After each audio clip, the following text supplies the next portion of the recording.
Welcome to The Leaders Who Care, a podcast powered by Dynamis Group. We are here to give the stage and support to those committed to create a positive and lasting impact, way beyond the profits and margins, the leaders of the world who care for others and serve a bigger purpose. Join us on the journey of creating a better, more caring world. And now to your host, Marian Temelkov.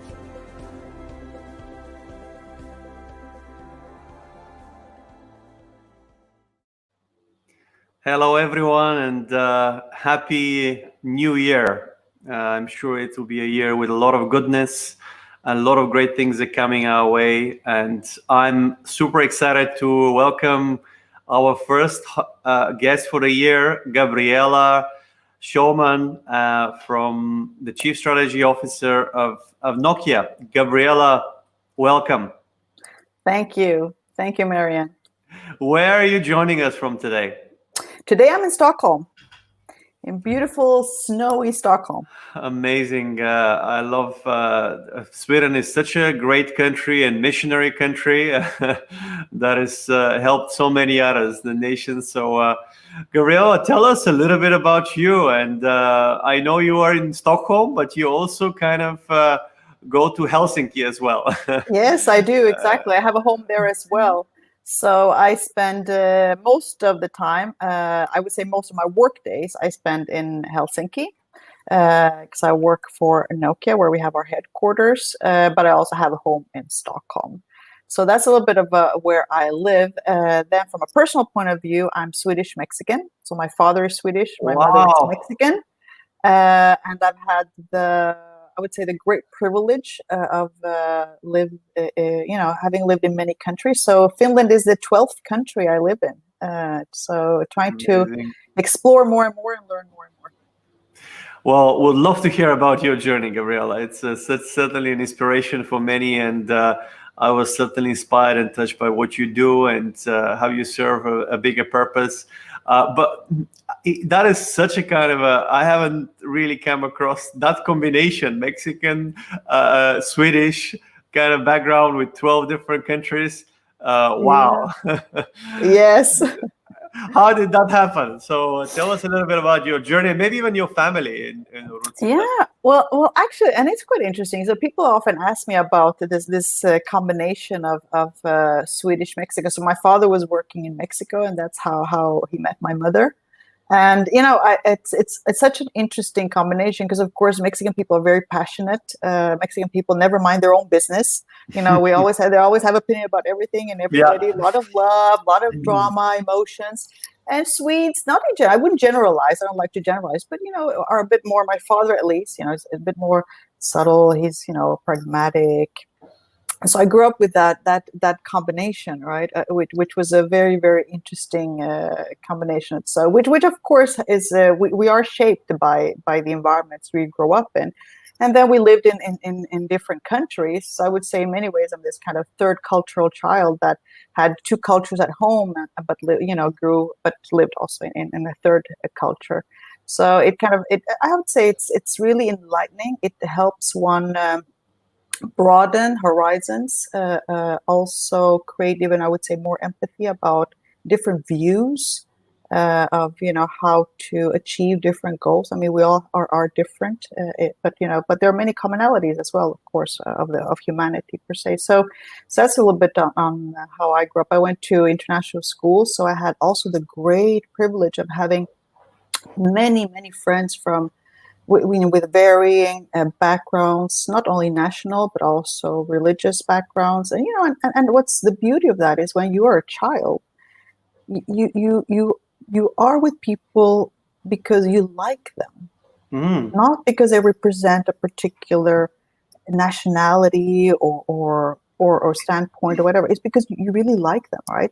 So it teaches you very early on that you can be with people. It's actually very rewarding to be with people who energize you and who like you, and then you learn about their backgrounds, and you also learn to accept. I was thinking, if I can imagine growing up as a child and you see two very different kind of behavior and ways of being. One end, the passionate, kind of active, really engaging and always want to get involved, and the opposite, that is more pragmatic, cool. Were you kind of, I guess you get the best of both. That is the reality, but you get the best both, but you also get to learn about different approaches. And I'll give you a story of, how this also influenced me then later on as a leader, right? Because if I would just look at, I remember usually I tell this story that, when I was much, I was maybe around 10.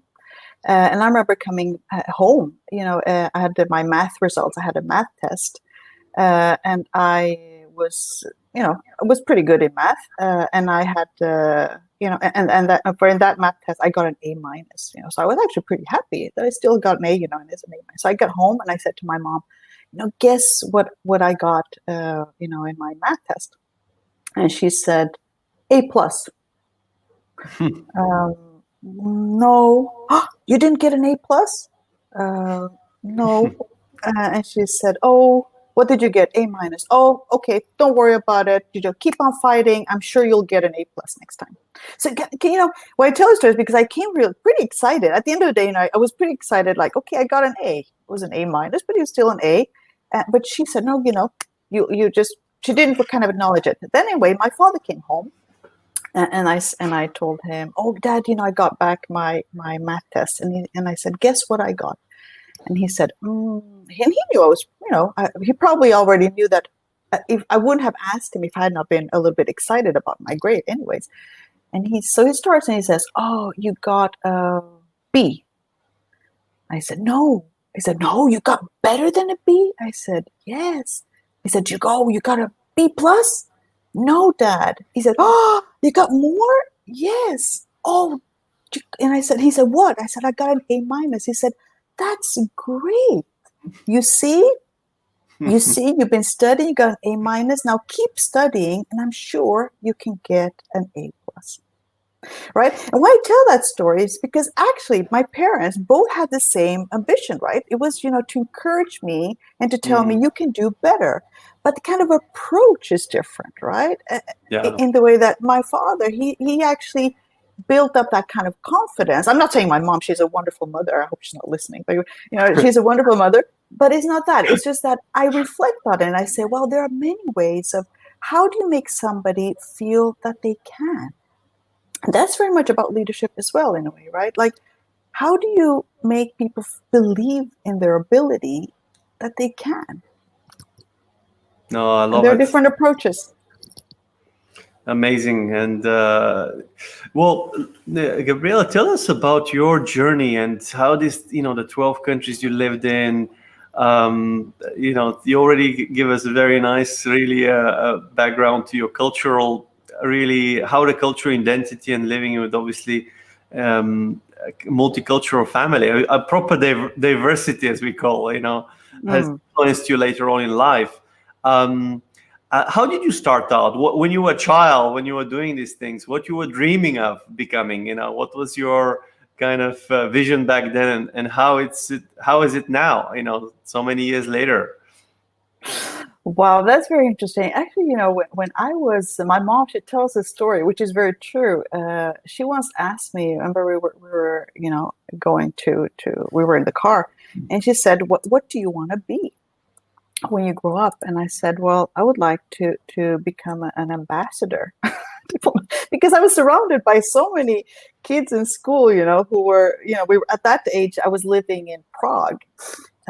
So in former Czechoslovakia, and of course, and it was a very small American school, and most of the children there were either a small expat community or most diplomat families. So that's what I had seen. So I thought, wow, that seems to suit me. I want to be a diplomat, an ambassador.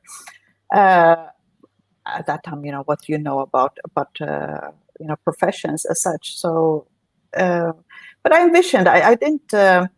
I've never really had a very strong plan for, okay, this is exactly what I want to do in my career. I've been probably because of my background as a child. We moved around to different countries.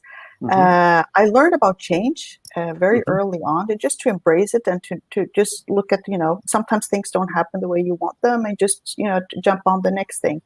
I would say that I'm very happy that I've pushed myself to be curious, but not only to be curious, but to be courageous, to dare to try something new. And why I say that, because it's quite easy. I think we as human beings, it's quite comforting to be in environments that we are familiar with. We have our friends, we have our colleagues, like we are somebody. And for me, somebody doesn't mean that you're important. Somebody like you're a friend or you're a neighbor, you have your identity. And to leave that is not an easy thing. So I kind of empathize a lot with people who I myself have never been forced to leave my whole country. So I've left usually because I've had new opportunities, but I can still have a lot of empathy for, what it's to leave something behind.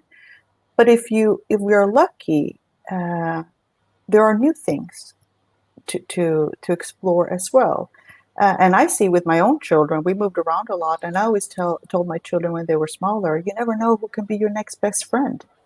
Right. So it's been really about, I've been able to move around a lot, especially through my work, because I've been lucky, I've been offered opportunities, but I've also had the courage to take them on, to say, yes, I'll go and explore. And hey, if it didn't work out, I'll just move back, or I'll find something else.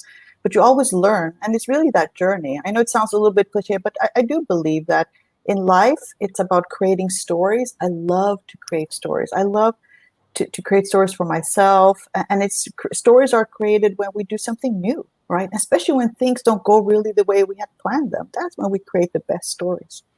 No, I love it. You mentioned something very interesting here and very important, which really a great advice, encouragement, and be courageous. Take the step into the unknown, and you never know what could be behind. Exactly. In that. So really, it's more of seeing it as an exciting journey. And whatever you do it to the best and most curious way you can. Yes. Because that's what people will see in your passion, your enthusiasm. You thoroughly interested. Be genuinely interested in exploring and finding. Exactly, because ultimately, it's like just before we started, Mario, we were talking about some book that I had read, right? Which it made me reflect a lot. Like, okay, everything from, happiness or success, is it objective or subjective? And that is very different for all of us. But you could say that success is it collecting experiences? Is it collecting titles, or is it collecting experiences? That from a professional point of view. From a private point of view, it's the same. Is it your relations that is your definition of success? From a private, to have really strong bonds with people. I mean, so I think it's different. I'm not saying which way is right or wrong, but I think it's about really creating that, really thinking deep inside, what is it that matters to us, and try to stick to it. Amazing. Gabriela, you work for two amazing, great companies, and so both from Sweden and Finland. Tell us about how did you decide to embark on this journey and really become such a kind of leading the strategy for Nokia? And a lot of people may not know Nokia. Obviously, most of them will know as the mobile phone that we loved. I remember, growing up with Nokia, and being happy with having, 8210, was the small. Yeah, you remember. This kind of Nokia phones, and of course now this is not that kind of part of Nokia, but if you share just a few words of what you do and how did you kind of embark on that mission, what inspired you, would be great. Yeah. So I joined Nokia in end of 2019. So it's been a little bit over a year. And what inspired me to go to Nokia? Before that, I was with Telia, and before that, I've been with Ericsson. I've been with numerous companies. But what really inspired me is is the love I have for technology. I do. I love technology, and I've had different roles. I've been in either where I've been on the business side, or I've been in R&D, leading development organizations. But it's really been very much around telecom and IT. And I have a passion for technology for good. I do believe that technology can help solve some of the biggest problems that we face. Everything from bridging digital divide, to you name it, especially now with Industry 4.0. And I just loved the idea of being part of a company that builds this technology for good, for connecting people, for building connectivity, these mobile networks, broadband networks that connect people. And I think what more than now, with the pandemic, we saw that connectivity and communications has gone from being very much a convenience. People use mobile phones a lot for YouTube, and we use WhatsApp, all these applications, but it really has become a necessity, right? You see that with education, a lot of people working from home. So I'm very proud to represent a company that builds these technologies for mobile networks and for the fixed networks, and to lead the strategy of what is that next thing when it comes to being part of that value chain of building the technologies for these networks, that I find very very inspiring. Amazing. Well, for those of the listeners who don't know, obviously after Nokia was acquired, the mobile division of Microsoft, this is the networks division that actually builds the infrastructure. Correct. Amazing. So you make this data transfer possible. Yes, exactly. Yes, exactly. So we can sit here. We can actually watch our favorite videos, and exactly. Amazing. And Gabriela, it's you've been in so many countries, you've seen a lot, and you mentioned it's not necessarily been a goal for you from a childhood to be where you are. You just embraced and you enjoyed the journey a lot, and you did the best of what you every kind of place you went, and that's how you arrived today. What about now, Gabriela, and looking at your current situation? What would you say, and all the experiences and success you had, what is what role care played in your success? Oh, a lot. I think that, as I said in the beginning, I do believe that leadership is all about really the people that we're surrounded with. And it's a lot about understanding what drives people, what motivates people, what concerns people. I believe that what brings us forward in life are our strengths. But what holds us back is our fears. I think we all have fears. All of us have fears. Mine is I have a great need for inclusiveness, and fairness is very important for me. So one of my great fears is not to live up to expectations, for example, to not be good enough and not live up to the expectations around me. And then I think we don't usually get rid of our fears, but understanding them helps us manage them and also understand different situations. And why I talk about this is because the more we know each other or ourselves, the more we can know our surrounding. And leadership is very much about taking things forward. It's an evolution of things, making you want to make things better. But it will be done by the people that you're surrounded with, or the people that you lead. So understanding them very well of what are their strengths or individual strengths, and having the ability to know who you place where, what tasks you give to whom based on their strengths is key. But also understanding what are their potential fears. What will hinder them from embarking or accepting or embracing potential change or a challenge?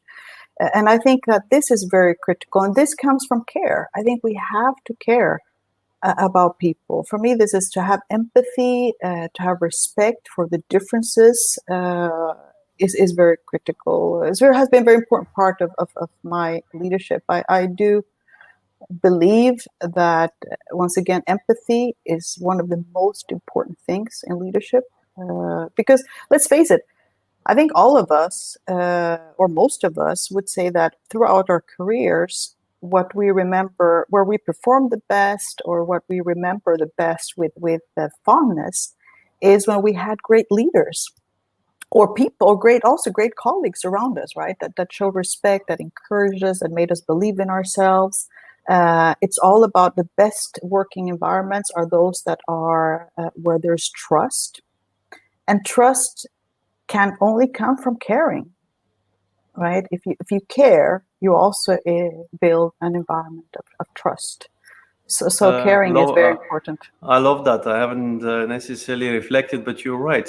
People caring leads to people trusting, because that means you genuinely are interested and care about it, and that leads to that. But I haven't heard it that way before. That care leads to trust. Yes, no, it does, and it's and also caring leads to in a way, if somebody cares for you, you feel recognized. You know why I say this? Because I remember many years ago when I was working for Telecom Italia, the CEO, after I've been there 2 months, the CEO asked me, okay, so Gabriela, what's different? Are we ready for change? We were going through a big transformation. And he said to me, well, what is different? No, are we ready? What is different? Yeah, no, he did ask me, what is different? And I said, okay, but I'll tell you what is the same. First of all, what is the same? Because I lived, he said, okay, what's different from, you just came from Silicon Valley and, we Italians. And I said, I'll tell you what's the same. No matter where, if I've worked in China or US, wherever I worked, there are some fundamental things about humanity, which is people, all of us, we want to be recognized. We want to feel valued. We want to feel that we're contributing to something. We want to feel respected. And I said, so if we can find an environment where people feel valued, that where people feel that they can contribute, and it comes back to care again, right? Then you can get people on that journey to want to also walk that extra mile to contribute. So I do think that there are many things that are similar, which are around humanity, which is once again about caring, which are critical for that change, that if you want to drive transformation. No, amazing. Absolutely. And that's one of the things that is when we were thinking, and what inspired us is exactly that. There's so many different leaders around the world. And the ones that really make a profound difference is the one that sincerely care about a purpose, cause, a vision, that they really prepare to kind of do whatever it takes to kind of help. And that goes above religions or differences, cultural, as you mentioned. One thing that raises above all is care. People respond, everybody responds to care because they feel it, especially when it's sincere, when it's, not just, and there was a very interesting, with a great leader advice, Bracken Darrell, the CEO of Logitech, said something, you know what? The more you care, it's very interesting. It cares for you too. So you can also look at it as a way that you by doing that you are actually caring for yourself as well in many ways. So because you're surrounded with people, it creates a lot of good emotion, good collecting good experiences. As you mentioned, the care can lead to that in that. Absolutely. And what about, have you had a situation where your care was put to the test, Gabriela, where it was a tough decision, something that really you had to overcome? Yes. I think that it's, I think we've all faced tough situations. And I would say probably that the toughest situations are always, at least for me, have been when we've had to do, restructuring in companies. And then it started already, I had my such experience already many years ago, probably 20 years ago. And I was, managing director of an IT consultancy. And my first task, the financial situation was so bad. I practically had to lay off almost 50% of the people. It was just horrible. Wow. I remember sitting, and I wanted to do many of these things, many of them personally myself, and show the respect. And it was so hard. It was so hard. I still had to do it, and the reason I had to do it, on the one hand, I would go home and say, okay, maybe we can find a way around, and I can talk to the unions, and we can. But I also realized that, okay, if I don't do this, and we fail fully with the company, then everybody will lose their jobs, right? So it was about taking that balance. Okay, so yes, it's hard. I need to do it, but I need to do it for the longer good of saving the rest of the company, right? But it was very, very hard, and it taught me also an important lesson, which we kind of know, but it's not until you live this that you realize that every single person is like a family. I mean, it impacts everyone. Has their life is impacted, and that taught me that later on when I moved to larger companies, when we talk about restructuring and we use more or less we talk about people in just numbers. I honestly, I always say that, well, no, it's not, 10 or 20, 100. Yeah, it's one person impacts, family, and it's many people, and you have to understand that, which also adds to the big responsibility that we all leaders have on the decisions we take. I wouldn't say every day, but very often, I tell myself, okay, Gabriela, the actions you take when it comes to business decisions, make sure you really have the responsibility to make sure that if it's successful, you will create jobs or you will retain. But if they fail, it's a big responsibility for what the consequence could be. I don't go around thinking about it every day, because then it would be, it's a big But I do think it is important to have that perspective and that understanding. But it's certainly, for me, it's always the tough one is when it comes to people's job. And in that line of thought, thank you for obviously sharing this. We have a question here that could you share some practical advice on how to thrive in times of diversity, and adversity rather, really what do you personally do to get through tough times? Any suggestions for the audience, because clearly it's a tough time for many, and really could be helpful to see your perspective of how do you deal with that adverse situations. I mean, I think that the most important thing is to be able to quickly frame the situations, right? Because I mean that there's so much that is unknown, and I think it's very easy. I think for me that personally, I talk a lot to myself, and I try to get perspective and framing things, and to put things into perspective of the smaller, kind of bucket things, and say, okay, what can I really influence here and now versus what I cannot influence here and now. And what do I park? Because of course, when you go into a situation like the one we're facing now with so many unknowns, it can become really overwhelming. But there are many things that we can influence, right? And it's about sitting down and talking to a team and really getting that perspective. And I have to say that there's nothing better than to really work with the teams. Never underestimate people's creativity. Amazing. Never underestimate people's ability and willingness to really contribute, right? And that's also part of caring, to involve people and include people. I always tell my teams, don't think. I mean, I don't know it all, and I certainly don't know it all. With age, I've learned that I know less than what I what I thought I knew last year. One becomes a little more humble. But I involve people. Include people. People love that, and I think that's a way to thrive. On that kind of line of note, there's another great question again from Stoyan, and thank you for sharing. Is what are the top 3 tips of creating a caring and productive culture in an organization? And I mentioned already involving people and teams. Yeah, I think it's interacting. I think it's really getting to know people. It's just amazing.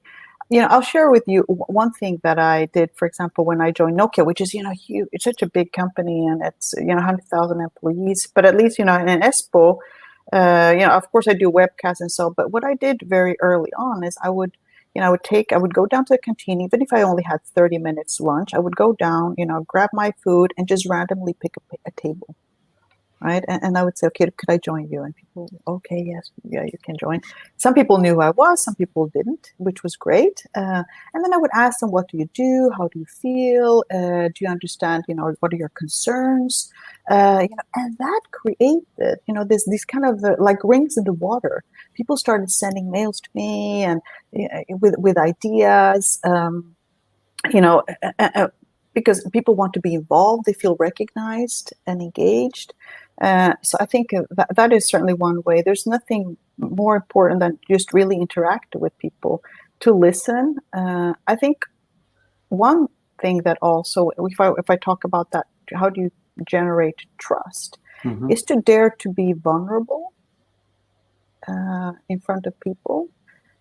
Because when you dare to be vulnerable, when you open up and actually acknowledge that, no, I don't know it all, or yeah, well, yes, it is true that now I know better and the decision I took a month ago is no longer valid, but I dare to acknowledge it. When you do that, that also opens up, that's creating that environment of trust, which also then allows for people to dare do the same thing. Right? Because ultimately what you want is an environment of trust where you can create transparency so that you know the things that are ongoing, particularly things that are not so good, right? Because we tend to hear good news, but you also want to hear bad news. But if you don't create that environment of caring and trust, it will be very difficult. So I think those are kind of top things for me that comes, engage with people, dare to be vulnerable and acknowledge, that you also need support, and that will create a momentum of people wanting to contribute. And the more we can tap into, if you have 10 people, 100 people, or 1,000, doesn't matter. Tap in, a little bit to everybody. Can you imagine you have 100 people and everybody can come with one good idea per week? Wow! And only 10% of them, even if only 10% of them are great, that's a lot. Right? I love it. Thank you for sharing that. In fact, what you were basically advising, I'd say this is the most pleasant part of leadership, to actually interact with people and create and build that trust, and create an environment where people can be accepted the way they are. Yeah. Correct.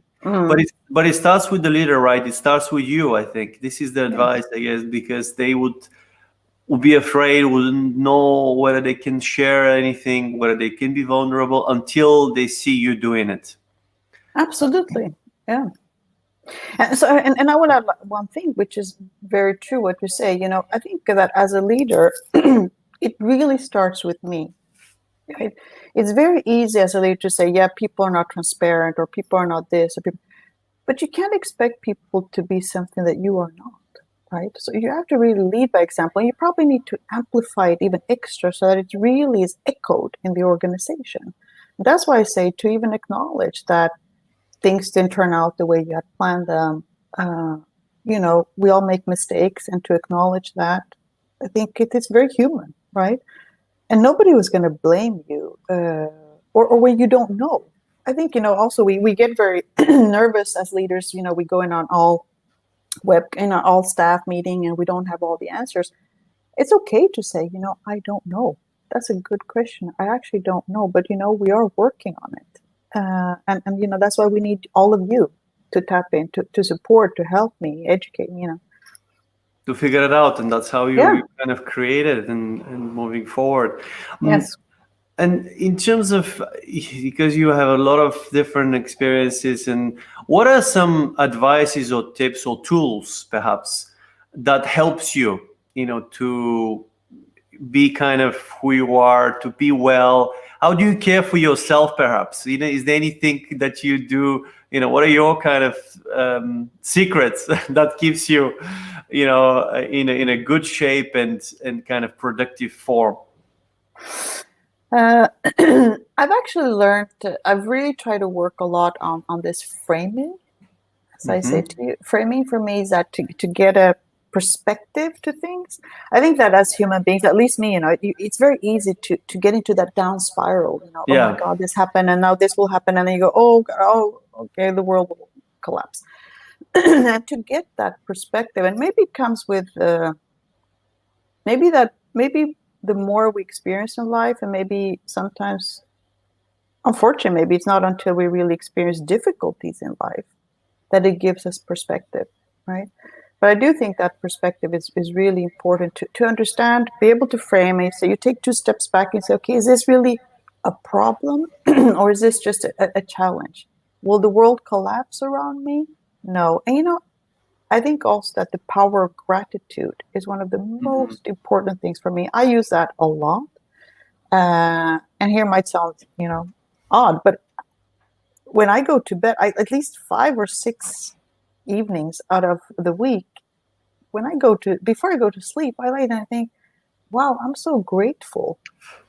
I'm so grateful that, I have a bed, I'm warm. And maybe it sounds odd, but I actually do that because you count your blessings, and all of a sudden, no matter what challenges you had during the day, all of a sudden you feel good. You feel light, and you say, God, I'm lucky. I'm lucky that I have a choice. I'm lucky to be in an environment where, I'm healthy. I think health is we don't appreciate it enough until the day we get sick, unfortunately. So I always tell everybody, let's appreciate it while we have it and not appreciate it after when we don't have it. And it gives me a lot of power. That gratitude, it allows me to get perspective to things. And it energizes me then to see things as the way they are. That, hey, this could be just reach out for help, or it's not the end of the world, and I think it can be solved. Amazing. Gratitude equals power. Yes. We love it in that. And look, what about now in this moment in time, Gabriela? What excites you? What are the things that you look forward, that you personally feel energized and excited about? Well, at this moment of time, personally, I've just, as I said, I believe a lot I'm passionate about technology. I'm passionate about technology that can support everything from education, close digital divide, create more opportunities. But of course, I also know that technology can also be used for bad. So I'm very, very interested in the whole dynamics of what are the right policies that we need in the world. And we saw, with lots of different things going around at the moment, that it's important to have the right policies of how technology is used in order to make sure that it's used for good. So I've just started, I've just started a master's in international affairs. It's a part-time, because, I cannot go full-time, or I could, but, then I cannot work. This is so like you, international affairs. After 12 affairs with 12 countries, I think you can certainly expand it. Exactly. No, but I'm super interested. I'm super excited because it's a master's in international affairs, but with specialism in cybersecurity, intelligence, and espionage. At King's College, London. So I just started this week. I'm so excited about it. First of all, because I love new learning. I love to explore new areas. It's a big passion of mine, but it's not like I'm a specialist in it. I'm very fascinated by, how we will use AI in the future for good, but therefore also what does it mean for cybersecurity and how can it be used for bad? So that is something that at the moment I'm very excited about. New learnings, new experiences, and then for the rest, I'm looking forward to a great 2021 for all of us, to continue to do good, develop, new areas that can support people, new jobs, enhance people's lives, in different ways. So.